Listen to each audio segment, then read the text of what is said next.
yan yung nakikita namin presidente na nasa isip at nasa puso niya ang bawat boses ng mga ordinaryong miyembro ng LGBT.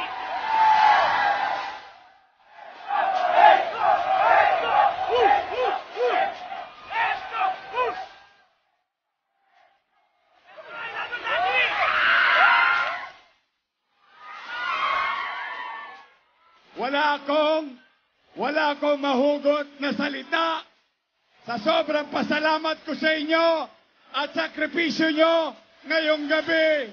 Mga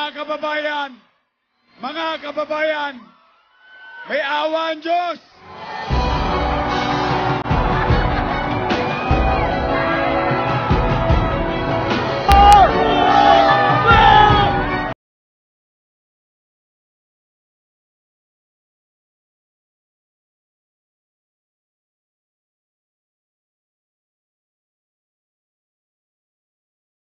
For years,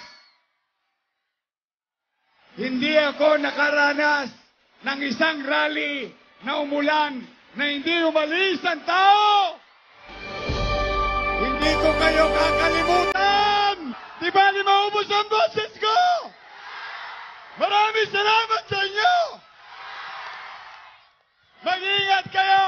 Mahal na mahal ko po kayo. Mindanao! Thank you! Pilipinas!